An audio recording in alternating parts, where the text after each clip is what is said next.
Oh, that's awesome. Hey, a little bit, man. It's fun. Just fire up the big motor, run up there, coast in, cast. See if I can get another one.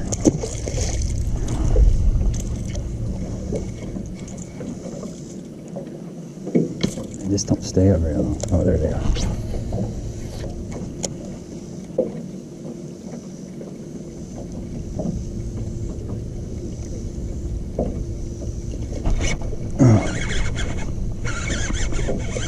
A little better one there. Ate it. Boom. It's getting close to fall, guys. It's getting close to fall. Where's my pliers at? There you go. Little Super Spook Junior fish, schooling fish. It's a blast.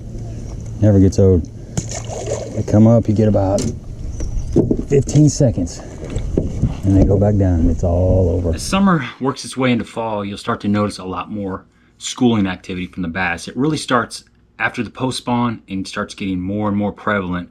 But about mid-summer, as the days start getting shorter, you'll see a lot more schooling bass activity, and it really just thickens on into the fall.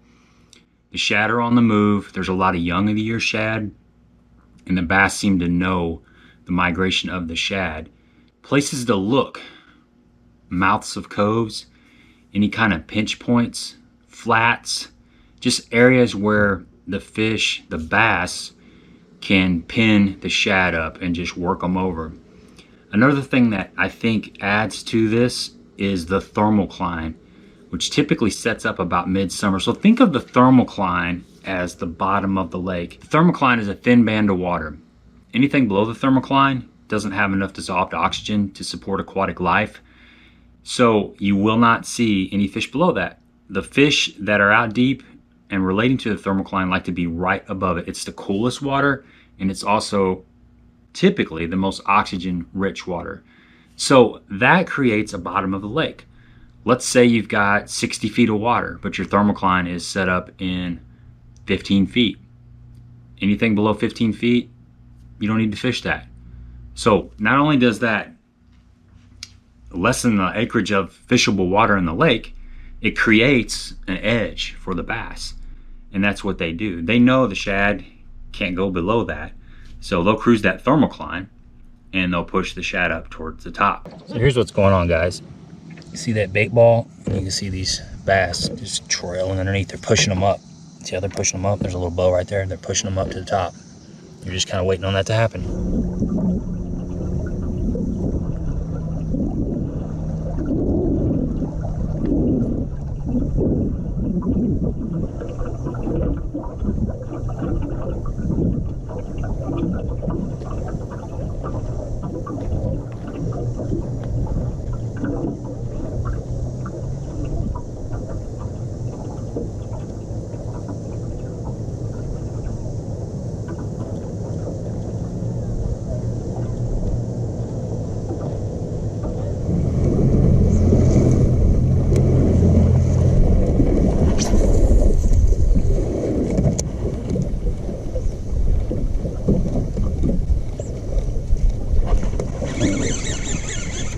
This is fun.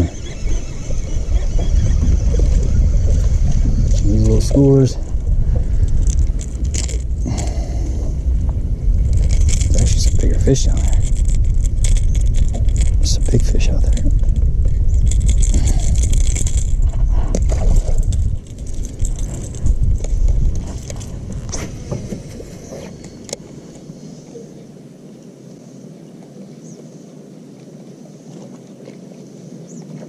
If you're on a body of water that you're familiar with and you've seen schooling activity in the past, it's going to happen there again. Those are just areas that naturally draw the bait fish and naturally draw the bass. So this is the time of the year to start looking for that stuff. The boat traffic starts going away, kids get back in school, the days are getting shorter, and it just happens, the shadows start moving. It's really cool, guys. Just in this little area, and there's just a lot of shad activity, a lot of bass running around in here. Just drifting around and waiting, patient. Trolling motor's up. Need to put it back down, but I've been firing up the motor and just kind of running over there.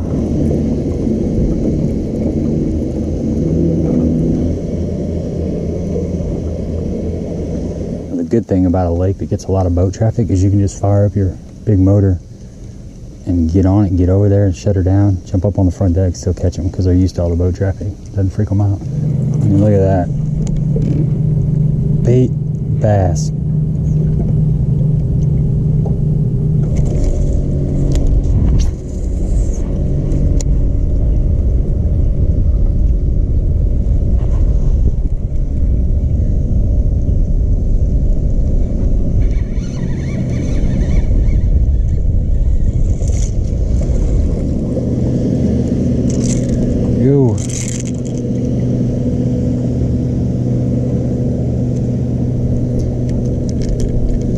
Spook Jr. Frank Scalish will be proud of me.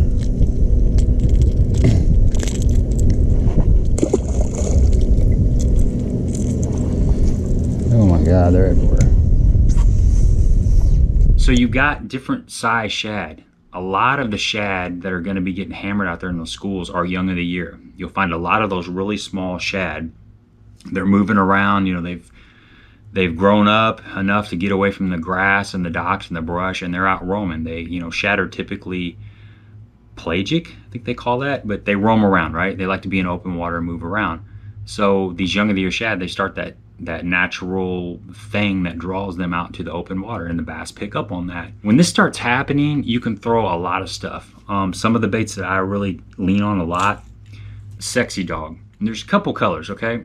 So something with some chrome in it, and then something with some white. But this 2-hook Sexy Dog is a really good walking bait. And walking baits, I typically stick with walking baits. Another bait that works really well on schooling bass is the Zara Spook Jr. It's another 2-hook bait, and it's just about moving that bait fast. The cadence is key. You don't want to give the fish, the bass, a chance to really get a good look at this. So the faster you can move it most of the time, the better off you are. When they're in schools, they're real aggressive, they're real territorial, and they just see that bait skipping across the top of the water.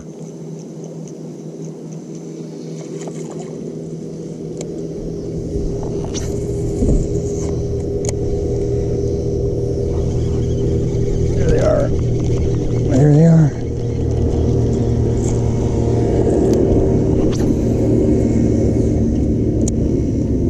Come on very long. Just casting over there too. Oh, I missed him. God. Got him. That was awesome.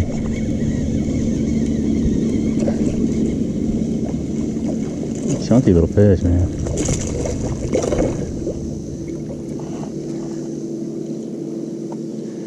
That's fun.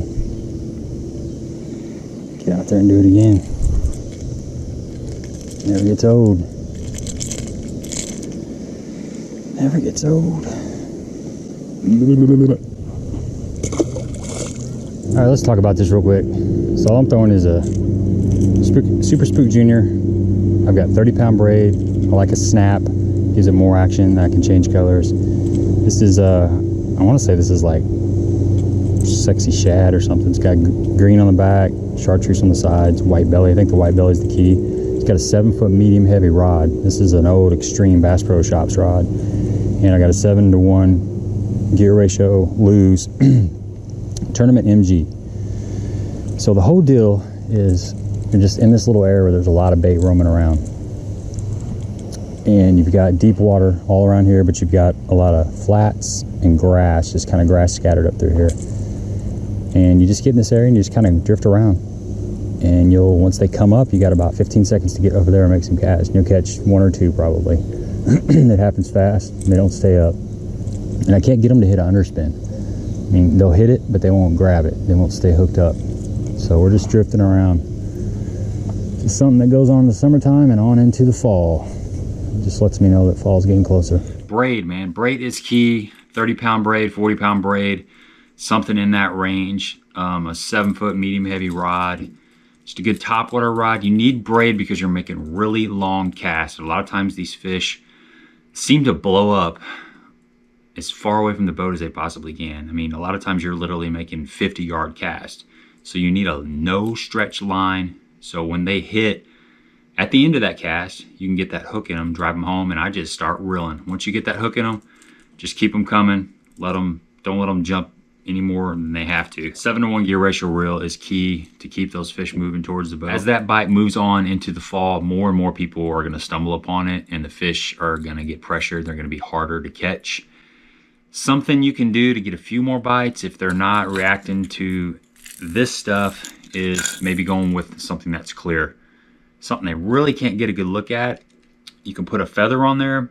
You know, this is kind of all they're seeing is this feather and a little bit of commotion on the back, but this is just an old school spook, something clear. And you know, what's some of your walking baits that you guys use in the same situation? There's a ton of good walking baits. These are just some of the ones that I played around with. Sometimes even this little Zara puppy can get you some bites. I've had situations where there's, you know, 4 and 5 pound bass blowing up around the boat and I can't get them to bite anything. But something really small like this can make a difference. Sometimes it doesn't. Sometimes it's just like they've had so much pressure that they're just almost impossible to catch. But I have seen it when something really small like this will work. Get while it's hot. Guaranteed fish. Oh yeah. It's fun. Never gets old. They're so aggressive. Didn't even hook him in the mouth. Come on, buddy. There you go. Hold on. Get back out there. Oh, man.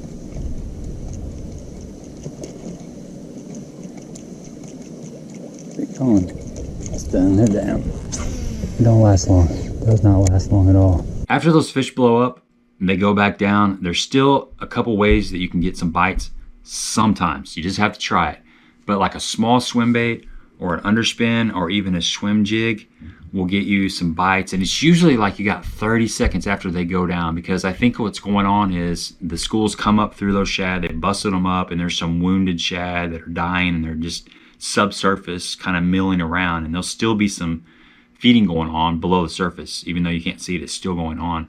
So if you can fire a swim jig or an underspin or a little swim bait out there, you can pick up some bites, but you don't have much time. If you have forward facing sonar, you can stay on top of those fish. I don't have that. I've just got side scan. So I just kind of make some fan casts into that general area where all that activity was going on. And you know, I'd say 50% of the time you'll get one to grab a hold of that. Right behind the boat. Look at this. Right behind the boat. Right behind the boat. There he is. Let's see. Get in here. Right behind the boat. Yeah, they're coming up again. There we go. There's another one. There's another group out there. We can get on quick enough. Oh yeah, they're in here now. Got the shad pushed up in here. Just drifting. Look, no trolling motor. I've just been drifting around here for 10-15 minutes. And it's been coming up around the boat. This is going on in a lot of different places in the lake. I just happened to find this little stretch.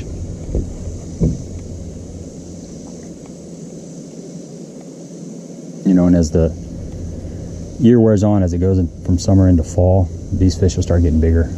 You'll start finding bigger fish. You know, you'll start catching some 3-pounders, maybe occasional 4-pounder mixed in. But they will get more difficult to catch because they've been hammered so much. Another thing you can do is if you're in shallow water, say the school is up there in that, I don't know, 10 foot or less, you can throw a jig and drag a jig around underneath those bass, because they're going to go down to the bottom a lot of times, and they're going to sit and kind of hide and wait for that school to move over them again. Or they're picking off, you know, the wounded shad that have kind of sunk all the way to the bottom. But you can just throw a jig. This is actually a swim jig, but you can throw a 3/8 ounce, ½ ounce football jig or casting jig and drag it around those areas, and you will pick up some bites doing that. Carolina rig, sometimes that'll work. Shaky head, obviously. Shaky head catches fish all the time. Got it right here. Look at this, guys. It's blowing up right here.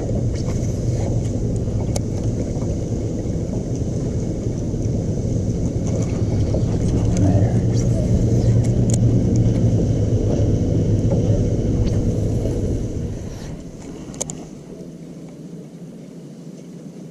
It's a topwater thing.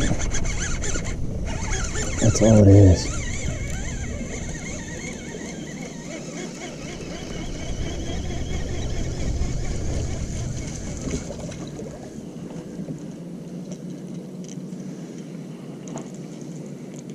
Nothing but a topwater thing, baby. Loped out spook, skipping like crazy. It's fun. One more bait that you need to have on the deck when the schooling activity is going on is some sort of a square bill or some shallow running crankbait. Just cast it out and burn it. A lot of times they won't hit an underspin or a swim bait. They won't come back up, but they will hit some crankbait that's down there in the like 3 to 5 foot zone. You just have to experiment. I like to get one on this crankbait. A lot of times you can run a square bill through this same area and catch a fish.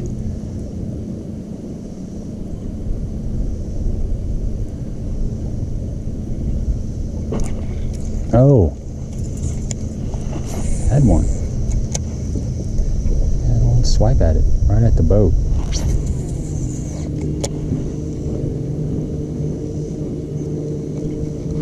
There it is.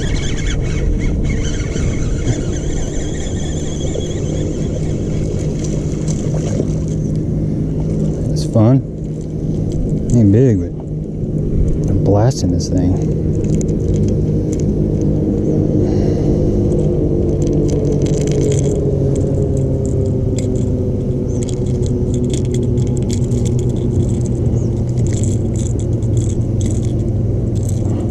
Go.